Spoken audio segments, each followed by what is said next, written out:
Sold under the hammer ang mga obra at naging gamit ng mga bayani sa idinaos na auction. Kabilang sa mga yan ang kopya ng Malolos Constitution at mamahaling painting na ipininta sa tulong ng itlog. Nakatutok si Nico Wahe.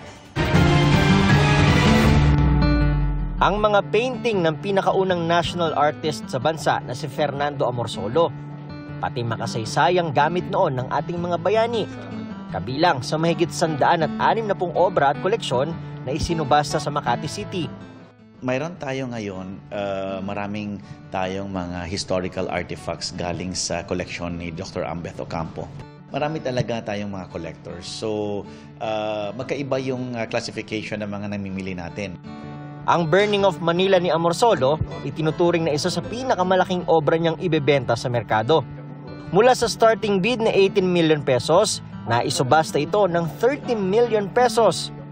Tampok sa obra ang tagpo ng pagkawasak ng lungsod ng Maynila ng bombahin noong New Year's Day taong 1942, kasagsagan ng World War II. Isa sa mga pinag-agawan sa actual auction ang 1950 artwork ni Amorsolo na Harvest Winnowing Rice. Mula sa starting bid ng 6 million pesos, naisubasta ito ng 8.5 million pesos. Pinakamahal namang in-auction ang water carriers o taga-igib painting ni Anita Magsaysayho na ginamitan ng itlog sa pagpinta. Ito yung third egg tempera na ginagawa niya. So egg tempera ang pinaka-rare sa mga gawa niya. Probably mga less than 20 yung mga pieces ng egg tempera. 20 million pesos ang starting bid nito.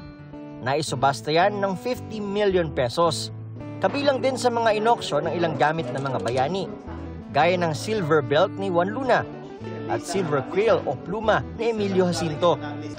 Isa sa mga isasama sa auction ngayon dito sa Leon Gallery ay ang booklet na ito. Bagamat maliit, makasaysayan itong booklet nito. Ito lang naman yung isa sa 2 kopya ng Malolos Constitution o yung konstitusyon ng unang Republika ng Pilipinas. Ang may-ari na to ay ang historian na si Dr. Ambeth Ocampo.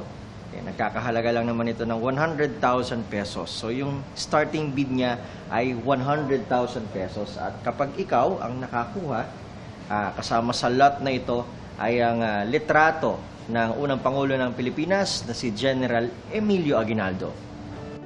Ang 100,000 pesos na starting bid sa Malolos Constitution nabili ng 2.2 million pesos ni Senator Loren Legarda na ang lolo raw na si Ariston Gelia ay isa sa signatories ng Malolos Constitution. Para sa GMA Integrated News, Nico Wahe, nakatutok 24 oras.